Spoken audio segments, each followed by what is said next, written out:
I mean, I'd be mad too. I'd be mad too if somebody hung up a painting of me that looked like a big, fat, distorted me. I mean, I'm not. Hey, look, I'm not that far. I'm not saying that I'm skinny by any chance. I'm not saying I'm the kind of person that people paint portraits of. I'm not saying you would see my face, my visage, my image hanging in a museum. You might. I still got a lot of years left of me, but I'm just saying that if I were President Donald Trump and I went to Colorado, or somebody told me that in Colorado they had a really unflattering photo of me or a portrait of me painted hanging in the state capitol building, well, I too would be furious. And I too would take to my Truth Social account to let everybody know just how angry and furious I was with said portrait, supposedly of me, when really, clearly, it looks nothing like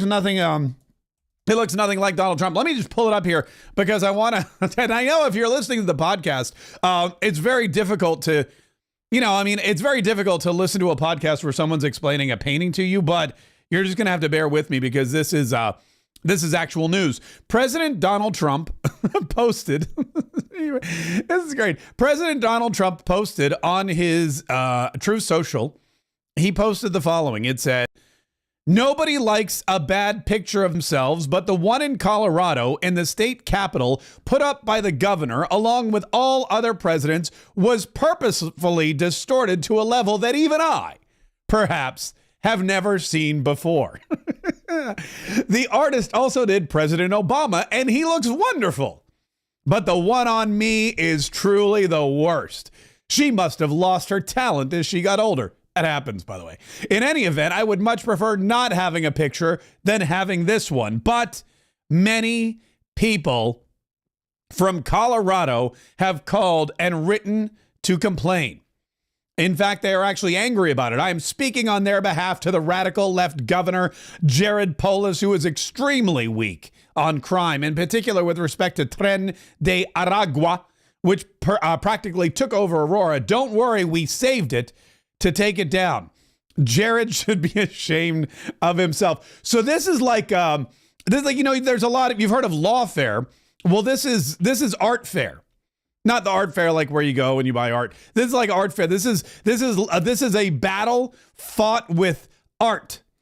And Donald Trump is not at all happy with the latest pot shots taken by Jared Polis and the folks in Colorado. He is not at all a fan of what's going on with this particular painting. And look here, let me make it bigger here. I mean, it's really a bad. I mean, it's really bad. It's kind of, other than the red tie and maybe the hair, it's like if Donald Trump were soft and puffy and maybe a little bloated. It's a then again, like, I don't know that I'd take to, maybe I wouldn't make a big deal. Maybe I'd call the governor first and say, dude, you got to take this crap down. But look, everybody has their own opinion of themselves, and everyone else's harshest critic. I haven't seen the Barack Obama one that he claims is brilliant. Also, I'm trying to look at this thing. It says 45th president underneath, which it should technically there should be two portraits of Donald Trump, just like there are everywhere else. There's the first portrait and then there's the second portrait. But right now, Donald Trump's just like, I don't want any portraits because this one looks so bad. If you're listening to the podcast, maybe go back later and Google it. Or if you follow me on X, I posted it like twice. So you can just go back to my X page and take a look at it later on today. Incidentally, if you are listening to the podcast and you have not yet subscribed, what is going on? That's almost as bad as Donald Trump's painting. So make sure you hit the subscribe button right now. Make sure you say, hey, podcast platform that I'm listening to right now, I enjoy what I'm listening to right now, and I would like it brought to me all the time. If you're watching on YouTube, Rumble, wherever you happen to be. YouTube's interesting thing going on YouTube today. A lot of conservative podcasters have abandoned YouTube today. Today was apparently it was like walk away from YouTube day. And a lot of these people, they decided they were going to go to the Rumble platform instead. They've been on Rumble, we're everywhere. We're on every platform. But they decided they were going to pull the plug on YouTube finally and just say goodbye to YouTube. And that happens today. Now, They also got big fat paychecks from other providers to do so.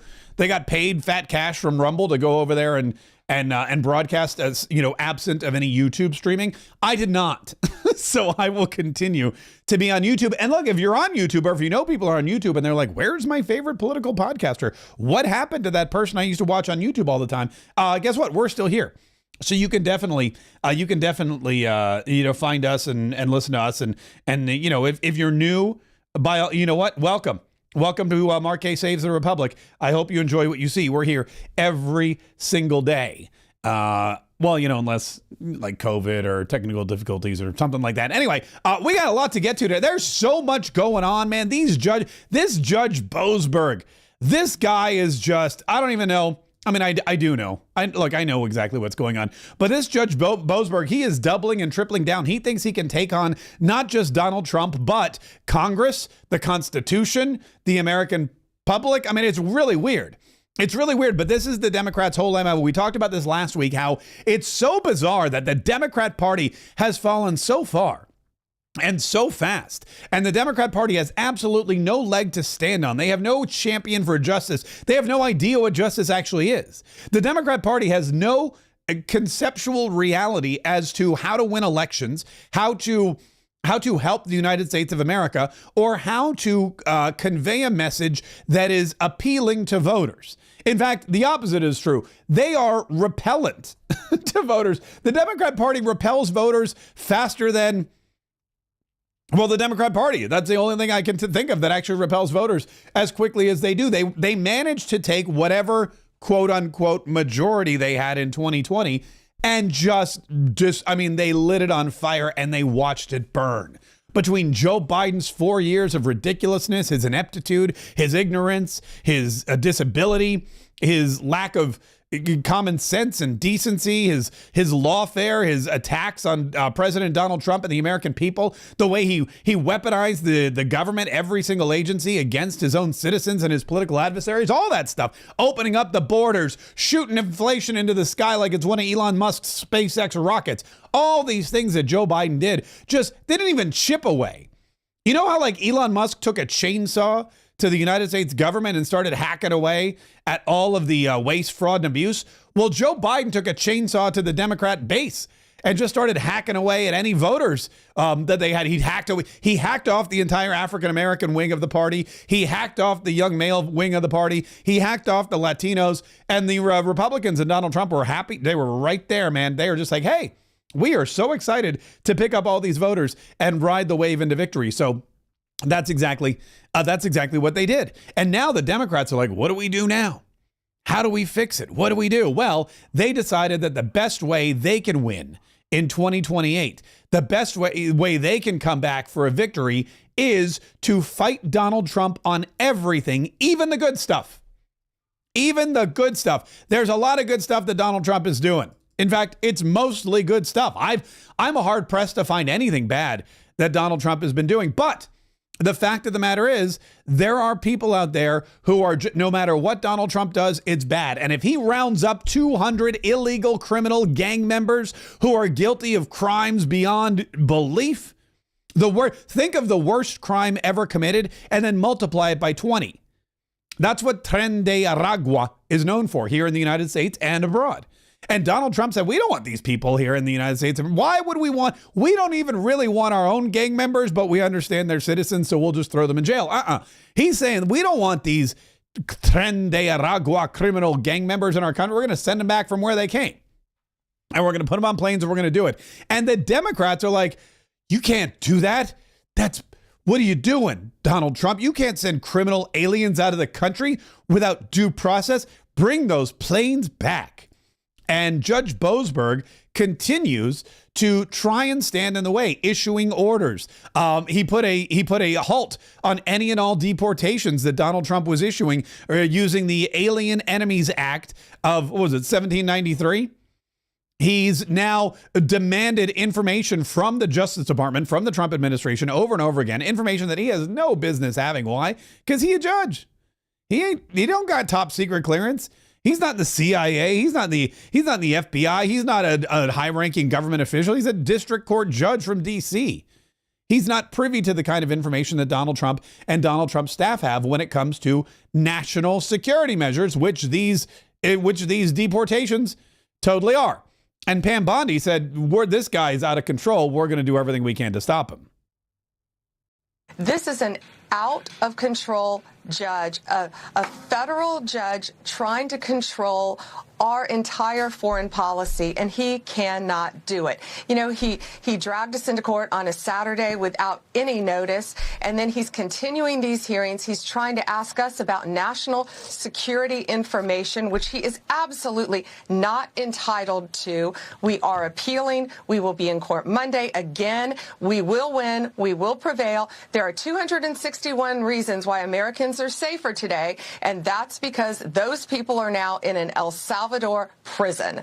And we are going to follow the law, and we are going to protect Americans. You know, there's a reason why Biden's approval rating was plummeting because of the border. There's a reason why the current Democrats' approval rating is at 29%.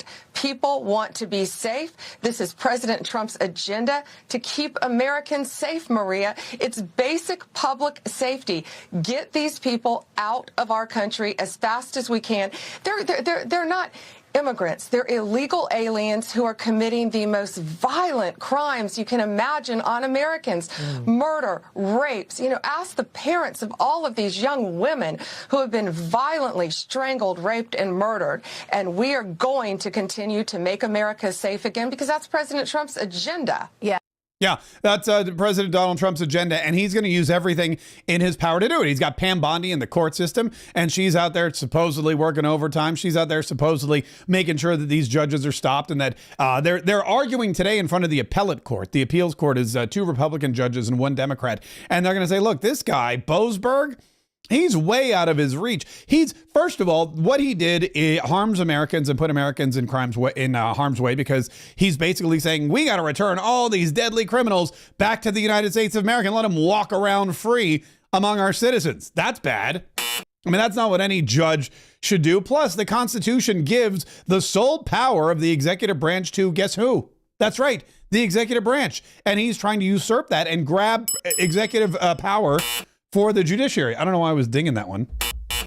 Yeah, it should be that one there. And then the third thing is that what did I say the first thing was? It was the thing, and then the second thing was the other thing, and then the third thing was I don't even remember that he's asking these questions that, again, he doesn't have the right or the jurisdiction to know about. And so Pam Bondi's trying to stop him in the courts. Mike Johnson is back at work finally. Congress was away all last week. And I guess, fine, spring break, schming break, whatever. But he's back, and he said, look, the House is working overtime to limit the abuses of activist federal judges. Our judiciary GOP will expose the worst offenders in a high-profile hearing, and we are preparing urgent legislative action like the Representative Darrell Issa bill to stop unfounded nationwide injunctions. So there are articles of impeachment that have been brought up against Judge Boasberg. Those probably are not going to go anywhere because, well, here's the thing. If you impeach a judge in the House of Representatives, then we know what's going to happen. We know what's going to happen. You're going to have no movement in the Senate because it's going to take like a majority of the Senate, and there's just way too many Democrats still there. So that's anyway. So that's not gonna be good. Except Elon Musk, by the way, is donating to members of Congress who support impeaching federal judges who are impeding actions taken by President Trump.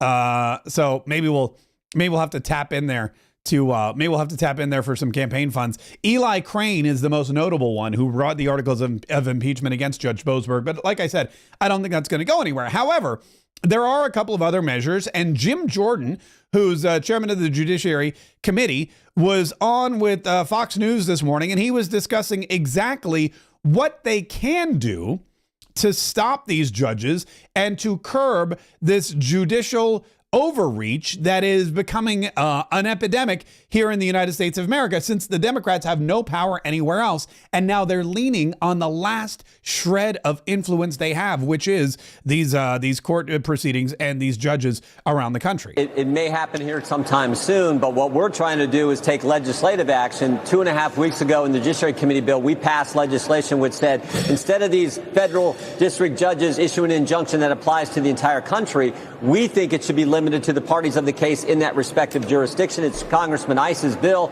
It's a good piece of legislation. We passed it 2.5 weeks ago. Speaker Johnson's indicated he'd like to get this bill to the floor next week and move it through the process. So we think there's some things that we can do legislatively. And then, frankly, there's the broader issue of all these judges' injunctions and then decisions like Judge Boasberg, what he's trying to do and how that case is working. We're going to have hearings on all of that. Because particularly when you look at Judge Boasberg, it starts to look like this is getting totally political from this guy, particularly when you remember he's also the judge who was part of the whole Trump-Russia FISA court, granting those warrants that allowed the Comey FBI to spy on President Trump's campaign. So we're going to look at that issue as well. But hopefully we can get that bill passed next week on the House floor, move it to the Senate, hopefully get it to the president's desk. Yeah, there you go. Move it to the Senate, get it to the president's desk, and I imagine the president will, of course, sign it. And all of this is centered, there's a lot of judges that are, there are a lot of judges that are abusing their power, that are legislating from the bench, that are trying to usurp Donald Trump's authority and stop his agenda in its tracks. There's a lot of judges who are abusing their power and using their gavels in ways that they were never designed to be used. There's a lot of judges who are just bad, who are partisan. But Boasberg, this judge, Boasberg is the worst. He's the most vocal. He's the most, I guess you would say, high profile at the moment. And he has a history of using his power to get in the way or to punish President Donald Trump. Judge Boasberg, think about this. I mean, I think the president, with his order on these gang members sending him back or sending him to El Salvador, I think constitutionally he's on solid ground. Article 2, Section 1, first sentence, executive power shall be vested in a president of the United States. Statutorily, the Alien Enemies Act, predatory incursion, that's certainly what this was. Gang members coming here illegally doing terrible things. And then finally, you got this judge saying this crazy decision. Turn the plane around, bring the bad guys back to America. That makes no sense. So when you look at all that, coupled with this judge's history with the FISA court, with the sentence he gave to Kleinsmith, the lawyer, Kevin Kleinsmith, who altered the document in front of the FISA court, it really starts to look like Judge Boasberg is operating purely political against the president. And that's what we want to have hearings on, this broad issue and some of what Judge Boasberg is doing. And so we're going to start those next week, and we think Senator Grassley is going to do the same. Yeah, and what happened was the judge was asked, and this is the thing about the legal system I never really understood. A judge will say there's an injunction. You can't fly these planes out of the United States of America into whatever other country and drop off these illegal criminal aliens. So then what happens is the lawyers have to go to that same judge and say, can you please lift this ban? And I'm wondering myself, does this ever happen? Does a judge say, you can't do this? And then the lawyers come back and say, we would like to ask you to lift that ban and allow us to do it. Does the judge ever go, okay, fine, I was wrong? I don't think it, not that I've ever noticed, but again, I'm not a lawyer. I did, however, get waitlisted from one of the finest law schools in the country. Judge maintains block on deportations of Venezuelans under wartime law. Judge James E. Boasberg's order says that the Venezuelan immigrants should have the opportunity to challenge the accusation by the Trump administration that they are members of a gang. A federal judge on Monday kept in place his ruling barring the Trump administration from using a powerful wartime statute, blah, blah, blah, blah. In a 37-page order, the judge, James Boasberg, said the order should remain in place so that these Venezuelan immigrants can challenge accusations that they belong to Tren de Aragua before the Trump administration can fly them out of the country under the wartime law known as the Alien Enemies Act. Judge Boasberg, who serves as the chief judge on the federal district court in Washington, issued his initial order on March 15th, temporarily barring the administration from using the act to deport scores of Venezuelans. The act, blah, blah, blah, the administration, yada, yada, lawyers for the deported Venezuelans argue that their clients are not gang members at all and should have the opportunity to prove it. Judge Boasberg, think about this. I mean, here's the problem. Even if your client is not a gang member, it's clear that they're in this country illegally. And if it's not the Alien Enemies Act, it's another. There's 1,000 different ways that Donald Trump, just by being here illegally, Donald Trump can deport you. The ACLU seems to think differently. They and a bunch of other Democrats would like these people to all have due process. They would all like these people to be treated as American citizens, and they don't want anyone leaving the country.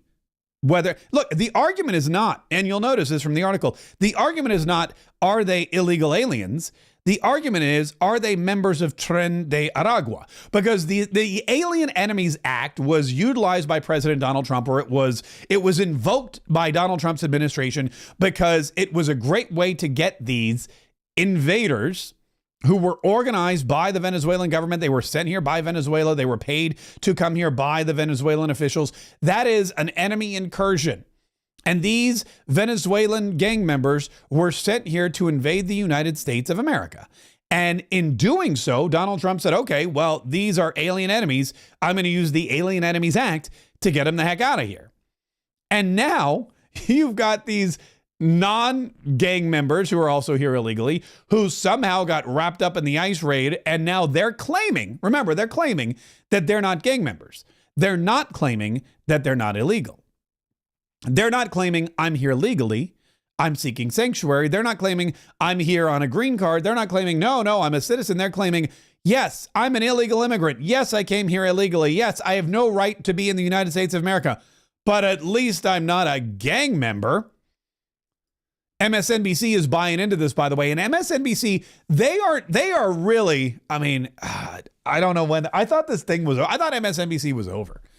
I've heard like 1,000 times MSNBC was bankrupt. MSNBC is cutting all its talent. MSNBC canceled Joy Reid because they don't have any money. MSNBC is going to cancel Rachel Maddow next. Elon Musk and Don Jr. are going to buy MSNBC. It's on the chopping block. It's on the auction block. It's on the butcher block. I don't know. It's all, whatever block. It's Jenny on the block. All these blocks that MSNBC is supposedly on. And it's still there. And they're still out there pushing this weird, bizarre propaganda like gang members are people too. And gang members, Venezuelan gang members from Tren de Aragua, one of the most murderous, barbarous, thuggish, dangerous, uncaring gangs in the entire existence of the universe. These people, they get emotional too, and they should be treated like any other person. This El Salvadoran prison that's known for human rights abuses, and we have this chilling Time magazine account that was just published over the weekend from a photojournalist who's on the ground there, who was really cataloging the entire intake process from when these detainees arrived last Saturday, a week ago this past Saturday, and he writes this. The intake began with slaps. One young man sobbed when a guard pushed him to the floor. He said, I am not a gang member. I'm gay. I'm a barber. The reporter then describes the prisoners' heads being shaved and, quote, the guy who claimed to be a barber began to whimper, folding his hands in prayer as his hair fell. He was slapped. The man asked for his mother, then buried his face in his chained hands and cried as he was slapped again. Okay, you can, even the way she's reading it. This guy said, I'm a barber. I'm gay. I'm a gay barber. I want my mother, mi madre, por favor. And then he whimpered and cried. None of this means that he's not a gang member. I mean, okay. He said, I'm not a gang member. I mean, are they the most trustworthy people? Are they honest? If you're about to go into prison for being a gang member, wouldn't the first thing you say be, I'm not a gang member? I'm innocent of these charges? How many guilty men really at one point in their lives have claimed to be innocent? I remember the Shawshank Redemption. Everyone in here is innocent. Lawyer effed me. That was number one rule. Don't you know? Everyone in here is innocent. Lawyer effed me. That was rule number one of Shawshank Prison. But when you get to Tren de Aragua in the Venezuelan prison, if a guy claims he's an innocent gay barber, well, then all of a sudden you got to let him off the hook. If he whimpers into his hands and cries for his mama, then all of a sudden, clearly he's telling the truth. Michelle, the administration's celebrating this kind of optics that were Well, the reason outlined. we know so much about it is exactly that, the optics. The pictures that were beautifully shot. You work in television. You understand the optics that are at work there. Multiple camera shots, shot with very good cameras and very nice lighting. They wanted to send a message to people. Clearly, this is not a camera person that just happened to be there. That was done with quite a bit of forethought. But the two words that we should focus on are due process. You know, this is something you may think, I don't have a gang member in my family. I don't wear tattoos. I don't have fear of being deported. But if you ever were to get caught up in the criminal justice system for something you did, or maybe something that you were mistakenly, that they thought you did and you didn't, you want to make sure that you have due process afforded to you, to your loved ones, to members of your family or your community.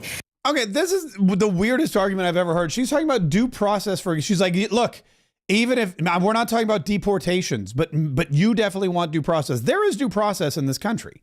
There is due process in this country for American citizens who are innocent until proven guilty. However, illegal immigrants are not afforded the same rights.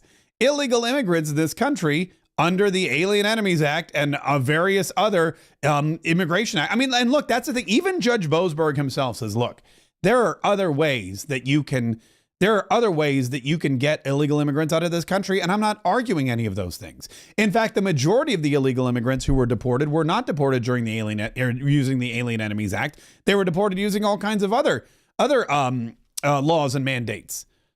But this particular one now, all of a sudden, this one, which seems, I'm going to be honest with you, to be the most important because it's getting the deadliest and the most threatening people out as quickly as possible. That seems to me to be the one that you would want people to, that you would want the President of the United States to have access to. Argue all the other ones, but these are the ones.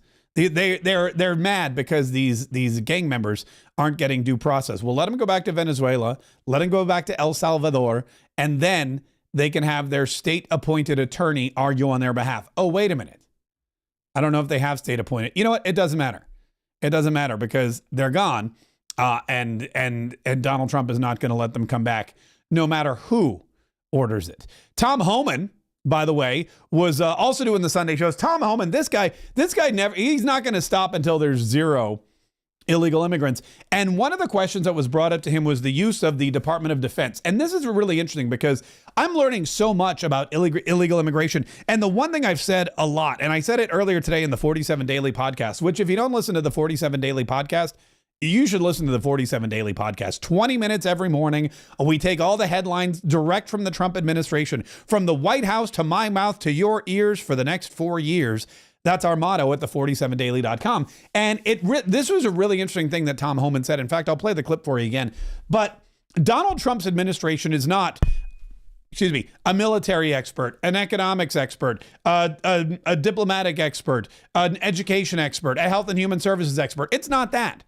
It is a group of the smartest, most talented, most skilled negotiators and political minds he could come up with. It is a group of people who have worked in the private sector, who understand how money works, who understand how law enforcement works. It's a group of individuals who know that the task at hand is a group project. And it doesn't matter if you're the Secretary of Commerce, Secretary of the Treasury, Secretary of the Department of Defense. It doesn't matter if you're the Attorney General. It doesn't matter if you're the, agriculture. It doesn't matter if you're HUD, Veterans Affairs. If you're in the cabinet, it's your job to help make America great again. And you may be called to go and negotiate with Ukraine. You may be called to go to Russia. You may be called to go down to Venezuela or to Mexico.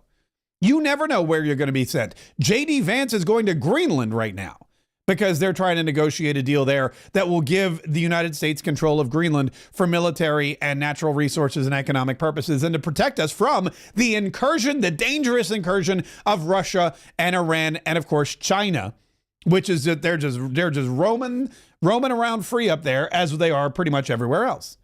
You may be sent to Panama to negotiate the return of the Panama Canal to the United States of America. These are the things that happen. And Tom Homan's like, look, we're deporting people left, right, and center. We're securing the border. We're working with Kristi Noem. But when it comes to the military, we need help with the Navy. We need the armed forces. We need the Coast Guard. And we need these people because you know what happens? When we shut down the border, when we put forces on the ground, when we stop people from being able to cross over our border on land, they take to the sea. They are down. Illegal entry is down 96%. What's most impressive is known gotaways. known gotaways under Joe Biden, were on average 1,800 people a day across the border, weren't apprehended, weren't processed, weren't vetted. We don't know who they are, where they came from. That's a huge national security issue. Known gotaways are down to, double digits now. But, we're not going to be satisfied till that known gotaways down to zero. We're going to secure that border, make sure no public safety threats or national security threats cross that border and get away. So, look, like we knew what would happen as we secure the southern border, the land border.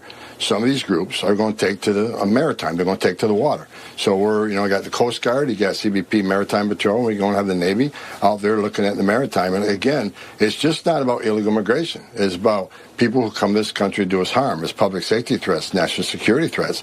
You look under the Biden administration, we had over 400 people on terrorist watch lists that were arrested trying to sneak in the country, but we got 2.2 million gotaways under Joe Biden. 2.2 million people paid more to get away. They could have paid less money, just get to the border, turn themselves over to a Border Patrol agent, get released within 24 hours, get a free airline ticket to the city of their choice, get a free hotel room, get 3 meals a day, get free medical care, and get work authorization in 90 days. So why did more than 2 million people pay more to get away? They didn't want to be vetted, they want to be fingerprinted. We're going to secure the border, both the land border and the maritime border, to make sure these public safety threats and national security threats will get in the country. So we'll use these assets as long as we can till we get to the point where we have total operational control of the border and national security threats have no avenue into this country. Yeah, we secure the border, they take to the water. If they're floating around in the Gulf of America, rest assured the Coast Guard's going to pick them up. Tom Homan's not going to stop until we have zero border crossings, until we have 100% security at our southern border and for the United States of America and her citizens. And that is why Donald Trump is so effective. That's why Donald Trump's cabinet is so great, because Donald Trump fights everybody fights every battle. And when you have like one group or department fighting one battle, it doesn't work. When you have everybody fighting together, it works really, really well.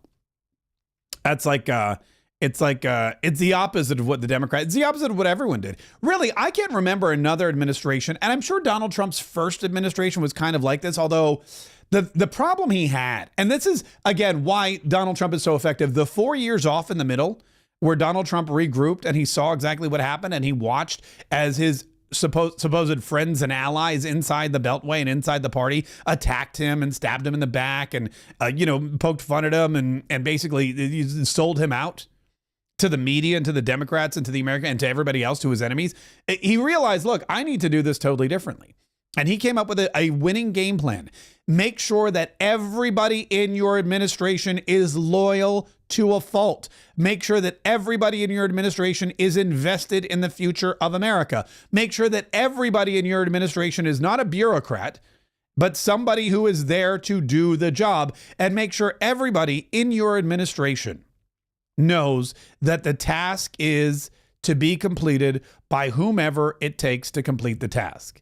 And we never saw that before. We never saw that ever before.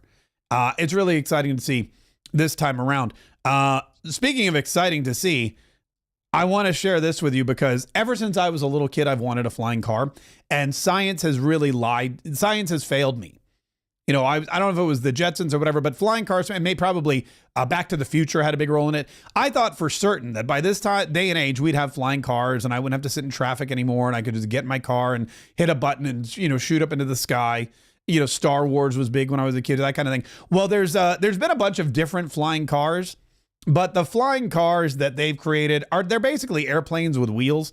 And that's not at all what a flying car should be. A flying car should it should look like a car. It should drive like a car. And when you need to get up in the air, you hit a button and you're up in the air. There's finally a company that has done it. This company called Aleph. This is amazing. They created a flying car. I kid you not. The first time I saw this, I thought it was like CGI or AI, but it's like a black car and it flies up in the air. It can drive like a car. And then all of a sudden what happens is you hit a button and it's like a drone. It's like a really lightweight drone and it just starts to take off. And they released this video of this thing flying up into the sky over other vehicles, as you would expect it to do if you were, stuck in traffic, if there's an 18-wheeler or something, and then it lands on the other side. And this is, to me, the closest thing we've ever seen to an actual flying car, and I am all here for it. They did a road test in California the other day. They closed down a city street, and they had this car drive up And it looks like it kind of looks like a cool black, like a, what's the 300, the Chrysler 300. It kind of looks a little bit like that. And then it just shoots up. I'm so excited.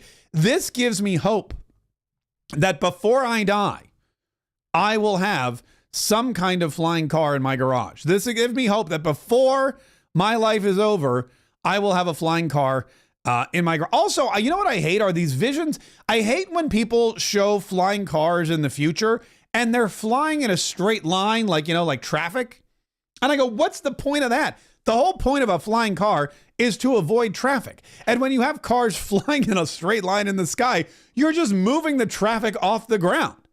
That doesn't make sense. That's not why I want a flying car. I want a flying car to avoid everybody, get where I want to go as quickly as possible, and not be stuck in traffic. So if you're building flying cars just to create traffic jams in the sky, you might as well not even build them. That just doesn't make any sense. That doesn't make any sense to me at all. Don't forget to subscribe real quick. I have a lot to get to here. We have the NCAA tournament, which maybe you should get to that next because that was kind of a fun story. President Donald Trump went to the NCAA Wrestling Championship in Oklahoma. He went there with Mark Wayne Mullen, who is Mark Wayne Mullen was a fighter himself, and he's from Oklahoma. He's a senator. He's a big Donald Trump supporter. He's been getting in Donald Trump's good graces. There's actually a really funny photo of the two of them. Let me just pull up this photo real quick. This was Mark Wayne Mullen and President Donald Trump at the NCAA Wrestling Championship at the Wells Fargo Arena in Oklahoma. And the two of them you've never seen two guys having more. You've never seen two guys having more. Donald Trump looks like he's riding a roller coaster. He's got his hands in the air, straight up, like you're riding a roller coaster. He's going, "Wah!" And I don't know how this photo was snapped. I don't know what they're reacting to, but it must have been the big win because there was a big win by a guy named Wyatt Hendrickson. I think his name, Wyatt Hendrickson. And this guy he was the underdog. He was the heavyweight champ. He was going into the match and he was the underdog. He was supposed to lose to this other guy who was just, a behemoth, this big, he was an American Olympian, an Olympic wrestler, and he was going into the finals. He was supposed to win, but Wyatt Hendrickson, who's in the Air Force, I believe, came in, and they call him Captain America, and he won this thing. And man, he was so stoked. First of all, everybody was stoked when Donald Trump walked into the joint. And when Donald Trump walked into the joint, it was like every other time Donald Trump walks into a crowded arena. It's a deafening roar of the crowd. President Trump walks in, he starts waving. He's waving to the left, he's waving to the right. Everyone's got their phones out. They can't believe their luck that Donald Trump's there. He's wearing his red, he's waving there, he shakes hands with people. This was going to be a great night anyway, and now it's an amazing night. Because Donald Trump showed up, and now all these people have multiple reasons to be super thrilled. And then he just stands there and he just pumps his fist and he's like, fight, fight, fight, and he does all the Donald Trump things, which is great. And then what happens is this guy wins, and as soon as he wins, what does he do? He points to President Donald Trump, salutes him, wraps himself in the American flag, and then goes to give him a big hug. America. There's the flag. America. Captain America, that's right. My jaw's on the floor. Donald Trump fist bumps. Hey. Shut up. Shut up. This guy did it. Now he's going out to meet the president. Shut up, Rock.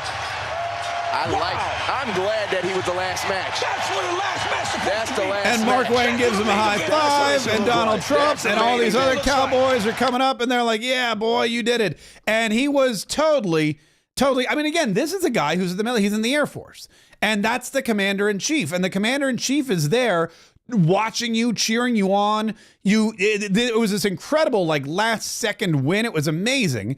And he gets to go celebrate with his idol, with his hero. And he was talking to Fox News about it this morning. Here's what he said. Very special. I got to be very honest with you. That is very special. When we talk about the final boss, that is my boss of my boss of my boss. So, having him be there and support the great sport of wrestling and be able to watch me, have a historic moment like that, I mean, that's something I'll remember for the rest of my life. And this is something that, again, is very different between Donald Trump and Joe Biden. Joe Biden on the weekend went to the beach and he sat in his house, or he sat on a chair and fell asleep. And the only time you ever saw him was when a reporter snuck on the beach and took a picture of Joe Biden looking dead.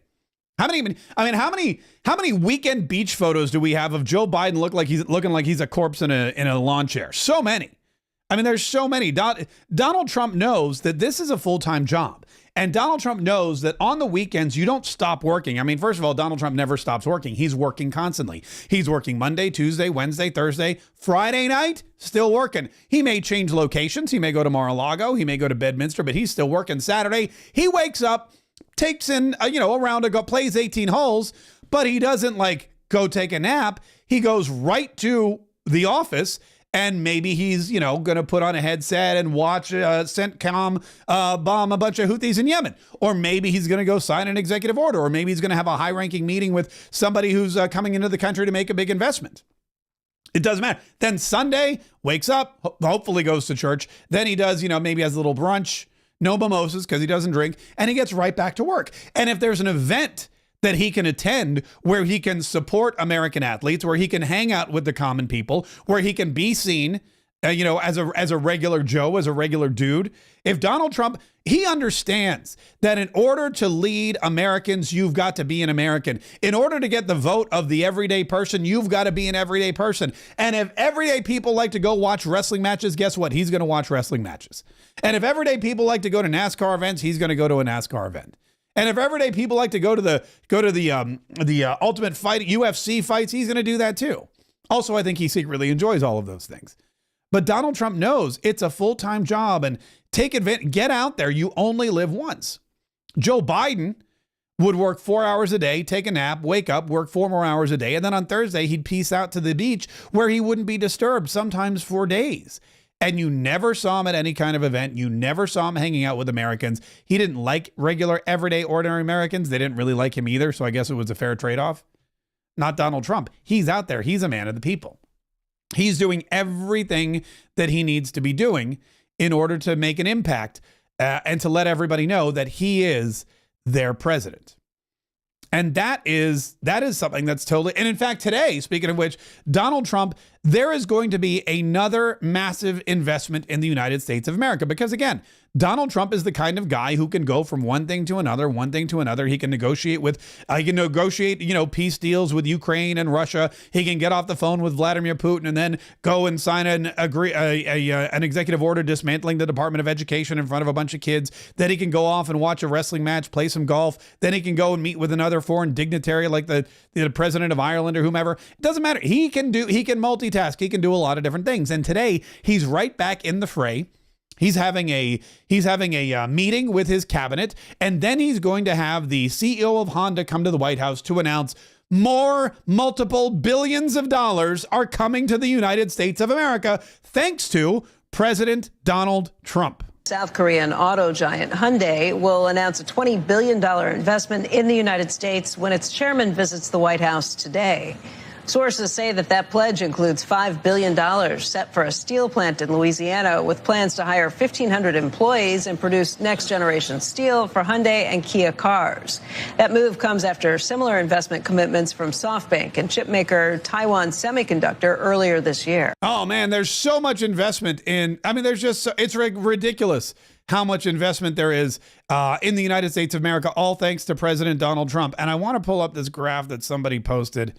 Where is it? I had it here somewhere. It shows exactly the amount of investment that Donald Trump has brought to this country. Oh, wait, was it Caroline Leavitt? No, it was somebody else. But Donald Trump has encouraged, more investment in this country. Here it is. This is from Daniel Baldwin. Updated Trump investment win list. $20 billion from Hyundai. That's today. Hundreds of billions of dollars from NVIDIA. 1.4 trillion from the UAE, 55 billion from J&J, 100 billion from TSMC. That's the chip manufacturer in Taiwan, which brings with it the added bonus of stealing money from China. And also, let's not forget, it also brings with it the added bonus of making America safe again, because we're no longer reliant on the Chinese for our microchips. 500 billion from Apple, 27 billion from Zepbound, 100 billion from SoftBank, 20 million from DAMAC, 500 billion from Stargate, 285 million from Siemens. We're not even to Donald Trump's first 100 days. We're not even 100 days in. And Donald Trump has already accumulated multiple trillions of dollars, it looks like. Multiple trillions of dollars of investment into the United States. If we can get multiple trillions of dollars in 2 months, I mean, just think about what that's going to do for this country in the 4 years that Donald Trump's going to be president. He's not going to let off the gas. He's not going to stop. He's not going to be like, $2 trillion in the first 60 days. Yeah, that's enough. That's enough. No, he wants to sell gold cards for $5 million each, and he wants to sell 1 million of those. He wants another $5 trillion in gold card sales for people that want advanced access to the United States and her immigration system. There's also going to be, probably some drill baby drill efforts to make sure that the United States is energy independent. And don't forget, April 2nd is Liberation Day. That's the day that the tariffs go into effect. That's the day that the tariffs are going to come to fruition. That's the day that every other country is going to have to make a decision. Are they going to drop their tariffs on the United States of America, or are they going to pay their price? And Hyundai and all these other companies and Apple, they know Donald Trump is serious. They know Donald Trump is not going to back down. They know that this tough tariff talk is not tough tariff talk. It is actual factual tariff action that will be taking place on April 2nd. So they're moving. They're saying, I can't even risk it. Hyundai looks around and goes, we're known for low-cost cars, luxury vehicles or low-cost vehicles, whatever it is. We can't jack up the price of our cars because of these tariffs. We're going to have to start making them in the United States of America so that there are no tariffs. And there's no skin off their back. Donald Trump's going to make it easier for them to make the cars here. They're going to have all kinds of incentives, and they're not going to get tariffed. It's a win-win-win. The only person that loses is Korea, where Hyundais used to be made. The people that lose are Taiwan and China, where these microprocessors and computer chips used to be made. China again, because the Apple iPhones are going to be made here in the United States of America, finally, which they should have been all along. And it's all because of Donald Trump. It's all because of Donald Trump not making threats. Making a threat doesn't get this kind of action from other people. Making a threat doesn't get this kind of movement. It's following through on the threat. That's what makes people change. Following through on whatever it is you say you're going to do is why people will act in the way you want them to act. And they know that Donald Trump will follow through. Because he did it for 4 years. He's done it for the last 60 days. If Donald Trump says we're going to take out terrorists, he's going to take out terrorists. And if it means dropping a drone on General Soleimani in Iraq on his way back from the airport, he's going to do that. If it means attacking the Houthis in Yemen after a round of golf, he's going to do that. Donald Trump, he's not a man of empty gestures. He's a man with a plan, and he will execute on it. And if he tells you something's going to happen, it's going to happen. Unless, of course, you do what he says. And that's why all of this money is coming into the United States of America. And that's why April 2nd will be Liberation Day. Because either we're going to get a lot of tariffs dropped on the United States of America, which means everything will be cheaper and we'll make a lot more money, or we're going to be making a lot of money in tariffs that Donald Trump is going to use to make America great again. I, for one, am thrilled about all of it. Speaking of the future and making things better for America, Chuck Schumer, and I'm not going to say poor Chuck Schumer because Chuck Schumer is not poor. The guy's filthy rich. But Chuck Schumer, man, nobody likes Chuck Schumer anymore.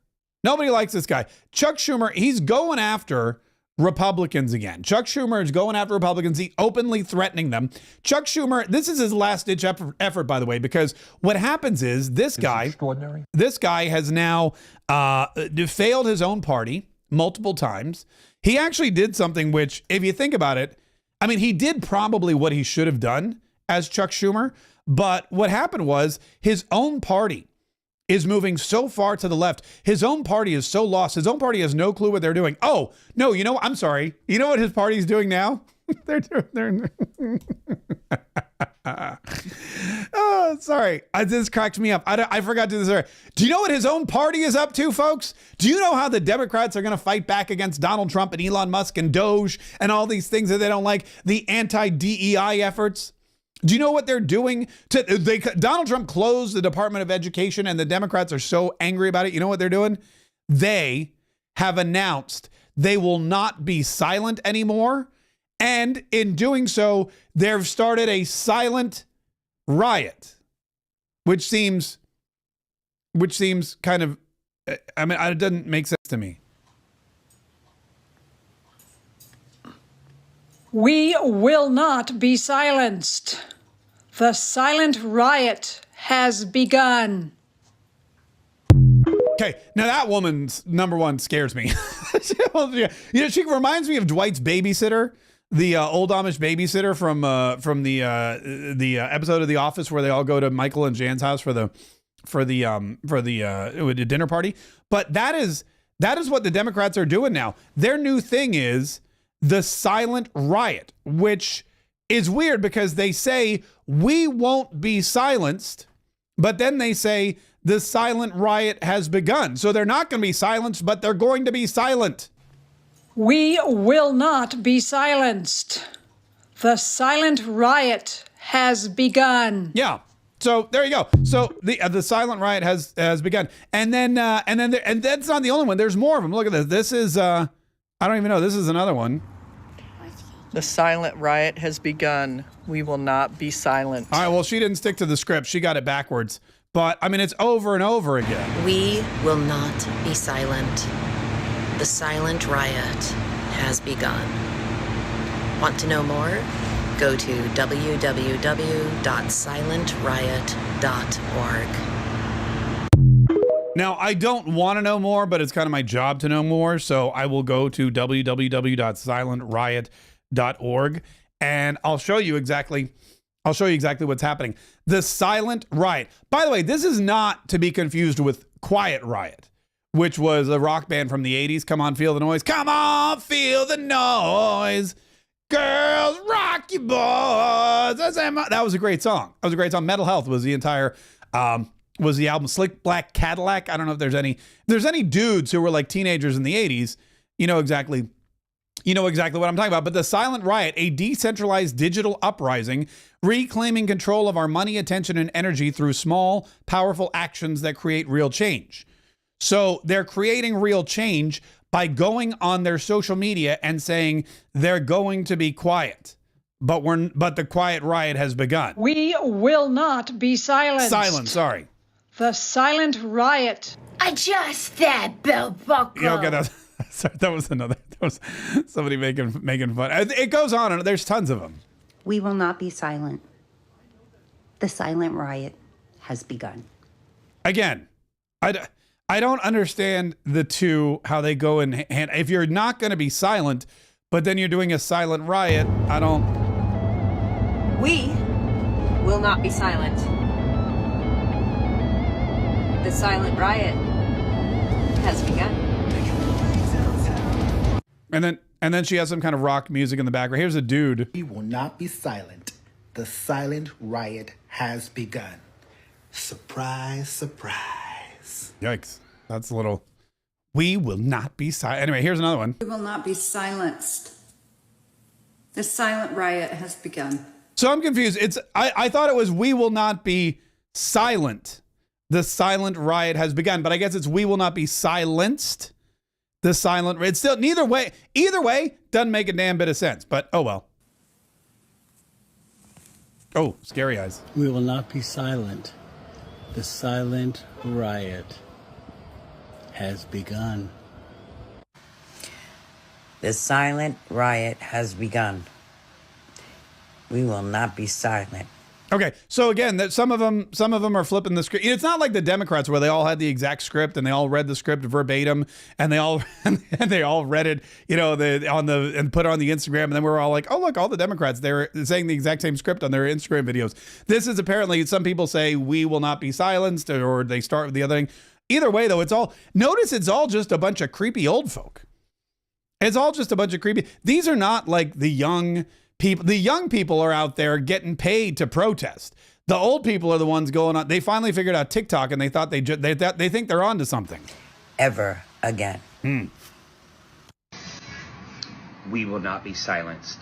The silent riot has begun. Then why are you still talking? Yeah, that's exactly what I was. That's exactly what I love the internet. That's why I spend so much time there. You know how like some people love drinking, so they're always at the bar? Or some people love working out, so they're always at the gym. I just love the internet. So in fact, I'm here right now. And then when I'm done here, I'm going to probably just hang out on a different part of the internet because that's what it's just so gosh darn entertaining to me. But yeah, but the young Democrats, they're not doing this silent riot thing. You know what they're doing? They're going out and they're pretending to support Bernie Sanders and AOC. Bernie Sanders and AOC, they're out on this. Bernie Sanders and AOC, they're out on this tour and they're going around and they're drumming up support. I can't figure out if it's support for Bernie Sanders to run for president in 2028, or if it's support for AOC to run for president in 2028, or if they're going to run together on the same ticket in 2028. But they went to Denver and they had a massive crowd of like 34,000 people. However, some diligent, online sleuth out there tracked down, I don't even know how you do this, supposedly tracked down cell phone GPS tracking data and geolocated these people at like 20 other political rallies and political, what do you call it? Like, not just rallies, but protests around the country over the last few years. So apparently what's happening is that when you have these rallies, it's the same group of people who are showing up.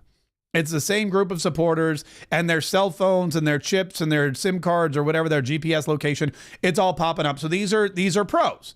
These are people that are getting paid by George Soros or the Democrat Party, or some other, I don't know, Oprah, George Clooney, one of those people. Somebody's paying these people to show up there because that's the only way they can get support for Bernie Sanders and AOC. But the question remains, what is the end game? Is Bernie Sanders going to run for president, or is AOC going to run for president? And Bernie Sanders was on with Jonathan Karl, who basically asked a question about AOC, not even about president, he asked Bernie Sanders, do you think that AOC should run for Senate? Should she take over Chuck Schumer's leadership position because she's from New York? And there's been talk of her running for Senate in New York. Apparently they believe she could win. And then that would take away Chuck Schumer's leadership position. All kinds of questions. And man, Bernie Sanders was so mad that he just got up and walked out of the interview. Sandra is extraordinary. I am so impressed by her work in Congress and she inspires young people all over the country. Would you like to see her joining the Senate? Right now we have, as I said, just a whole lot of people in the Congress. Okay, Jonathan, thanks. Wait, I got one more. This is important. Well, I asked you. No, and then he gets, oh, wait a minute, that cut off here. No, here's the full clip. Do you agree is the United States? Nope, that's not where's the full clip? I had a full clip of him walking off hold on, I'll go back to the internet. You know what? I can find it. It's probably still on the internet. Hang on, Bernie Sanders. And it was him. He basically got up and he walked off and he said, you want to talk nonsense or you want to do nonsense? Do nonsense. But I'm not doing nonsense. And Jonathan Karl's sitting there stunned. He's like, wait, what? No, what are you talking about? I don't want to do nonsense. I just wanted to ask you a question about AOC. Yeah. Oh, here it is. Here, this should be the full one. Here we go. Let's take a look at this one. Country. Would you like to see her joining the Senate? Right now we have, as I said, just a whole lot of people in the Congress. Okay, Jonathan, thanks. Wait, I got one more. This is important. No, I asked you. Okay. You want to do nonsense? Do nonsense. No. I don't want to talk about inside the Beltway stuff. I got 32,000 people. I was just asking you about AOC because she was out there with you. Yeah, fine, but I don't want to talk about this. I don't want to talk about inside. Look at the Jonathan Karl. He seems so defeated. He's like, no, don't walk away. Don't be mad. No, you want to do nonsense? Do nonsense. No. You want to do nonsense? Do nonsense. I'm not talking about inside the Beltway stuff. No, he's like, I mean, and in Jonathan Karl's defense, he's at AOC's on tour with Bernie Sanders. The two of them are crisscrossing the globe. It's like this anti-oligarchy tour. And they're getting all these paid people to show up, and they're getting all these paid people to pretend like they're at this rally because they want to be when they don't. They just want their paycheck. And Jonathan Karl's like, what about AOC? You think she should run for Senate? I mean, that is the next logical step. And Bernie Sanders gets up and walks out. Okay, you want to do nonsense? Do nonsense. No. I don't want to talk about inside the Beltway stuff. I got 32,000 people. I was just asking you about AOC because she was out there with you. No, fine, but I don't want to talk about this. I mean, he turns into such a top. No, but she's out. No, but she's out there with you. No. I just asked because she's there. But that is the question. That is the question that everybody in Congress is asking, and the Senate is asking, and the Democrat Party is asking.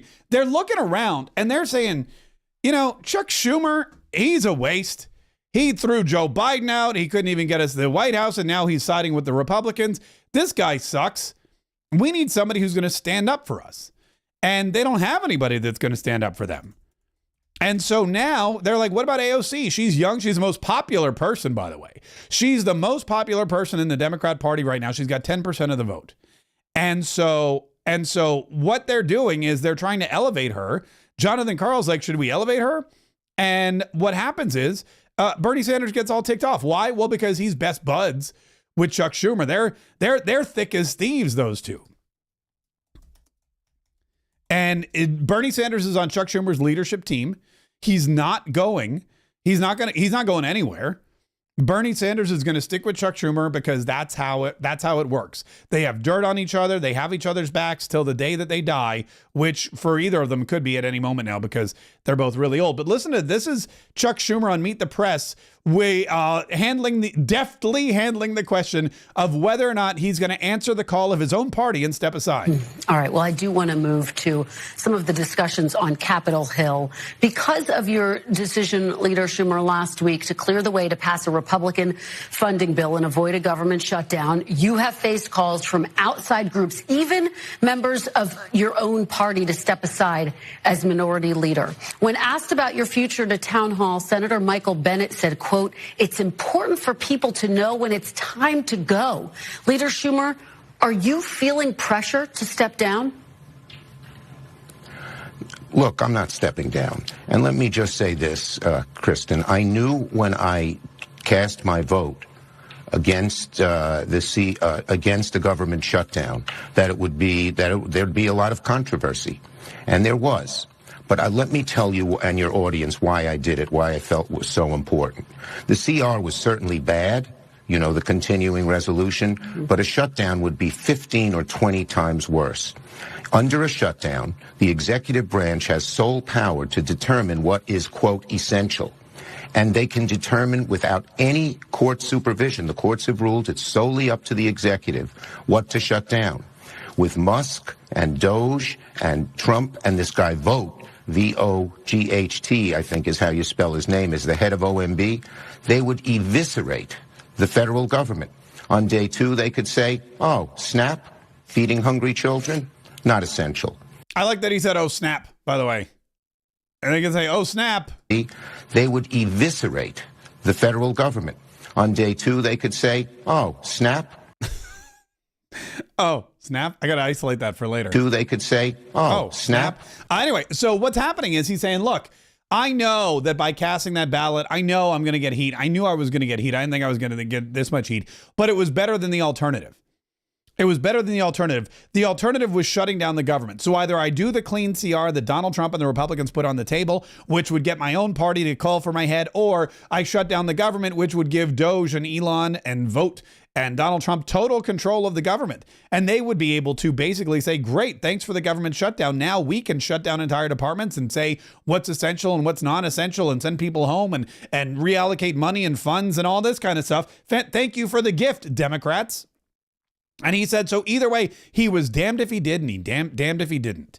And that is a testament to Donald Trump and his administration. The Republicans and Donald Trump finally got something right. The clean CR, while, yeah, not perfect and not what everybody wanted, it painted the Democrats into a corner. They had no other alternative but to vote with the Republicans.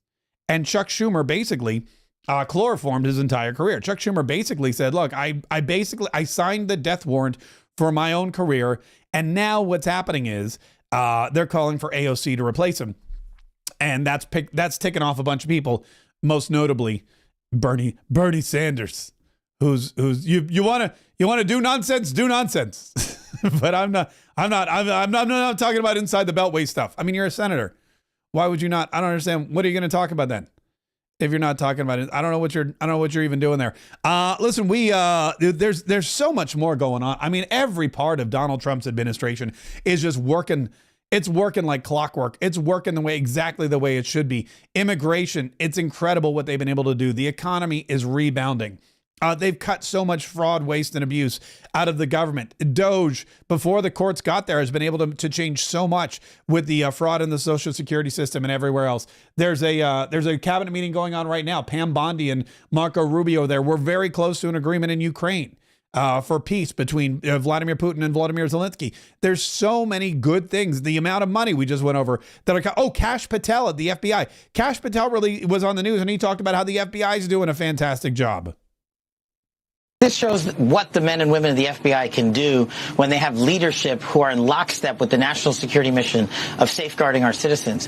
Just in the last 3 weeks, Trey, the FBI has arrested and brought to justice, thanks to the Department of Justice and Pam Bondi, 3 top 10 of the FBI's most wanted. Let me just say that again. Not 1, not 2, but 3 of the FBI's most wanted top 10 are now in custody because of our relationships with folks like Director Ratcliffe and Secretary Hegseth and Rubio, and the list goes on. But we've also returned to justice in just one short week's time one of the architects of the Abbey Gate explosion that killed 13 of our service members. We did that in 1 week, flying through multiple countries and going into Pakistan and utilizing our liaison relationships and the leverage that we have, thanks to great guys like Johnny Ratcliffe, and getting a modicum of justice to the American people. And just to put that in perspective, those folks have been on the run for 4 years. And in the last 12 months before I got into this seat, Trey, do you know how many top 10 FBI's most wanted were arrested by the FBI? 0. That's the difference. Yeah. 4 weeks in, we got 3, and we're just warming up. By the way, in the cabinet meeting right now, Elon Musk is speaking, and he's wearing a hat that says Trump was right about everything, which I imagine was a gift from President Donald Trump. I don't know if this meeting is live or if it looks like it's just moments ago. So it looks like it's just a couple of reports from after the fact, but we'll bring you some clips of that meeting tomorrow for sure, because if there's anything we know about Donald Trump cabinet meetings, they're really great. Real quick, before we get out of here, one thing I want to mention is there's a little bit of a scandal brewing. Wait, why am I watching myself? I mean, not that I don't want to watch myself, but I feel like that's a little Inception-ish. Let me go back here. What am I watching?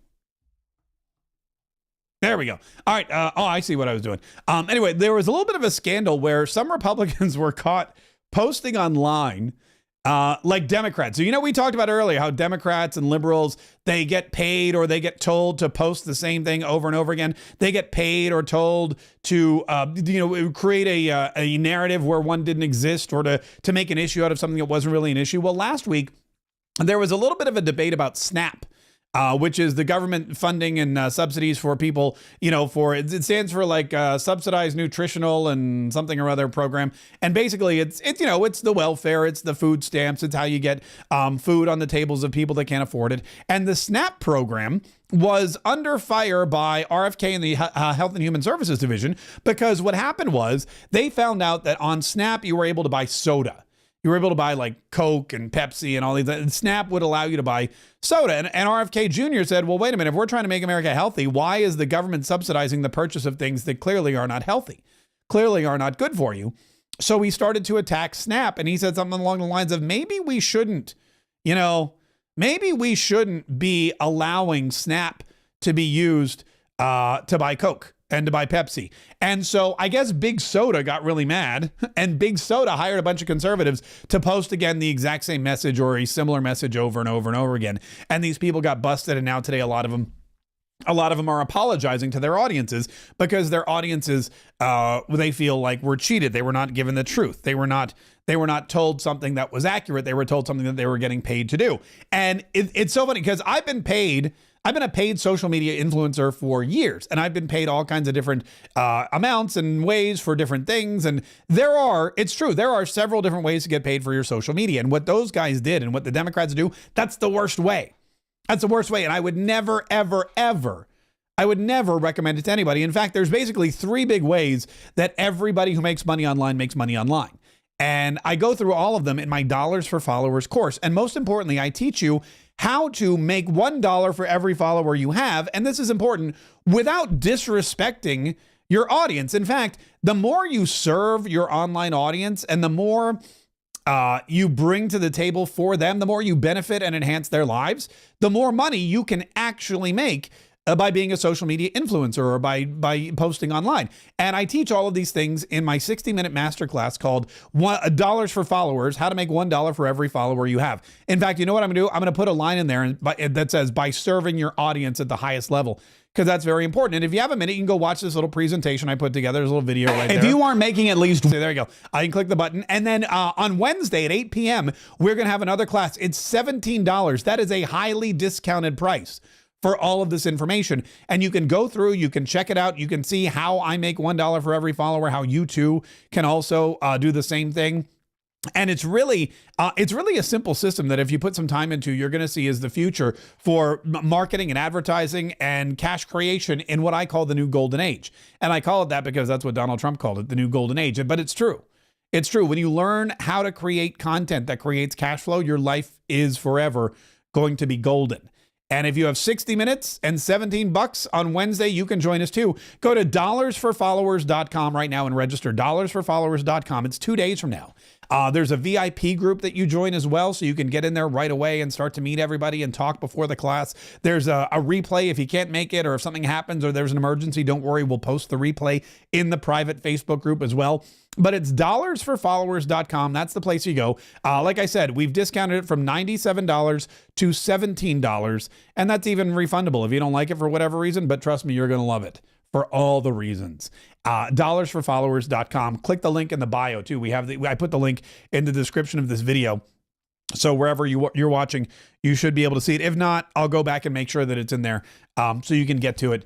You can get to it pretty easily. Otherwise, listen, keep listening, because we are coming at you every single day. There's so much going on. Donald Trump is moving at the speed of light. He's making all of his campaign promises. He's getting attacked at every angle. He's getting attacked by judges. He's getting attacked by the media. He's getting attacked by the silent riot. Whatever, I still don't really know what that is, but whatever it is, they are coming after Donald Trump. The silent riot has begun, folks, and we got to make sure that that we're able to stop the silent riot. We will not be silenced. The silent riot has begun. And I would say the best way to not fight a silent riot is with a lot of noise. So I'll be making a lot of noise here every single day, and I urge you to join me. That way we can all stay informed, we can all stay inspired, we can all stay enlightened, and we can all stay ready, willing, and able to fight, so that we can continue to do what needs to be done to save the Republic. We will have an after party that begins in approximately 3 minutes. If you're a member of the Kayetriot Club, the after party begins in 3 minutes. If you're not a member of the Kayetriot Club, you have 3 minutes to become a member of the Kayetriot Club. Go to Kayetriots.com.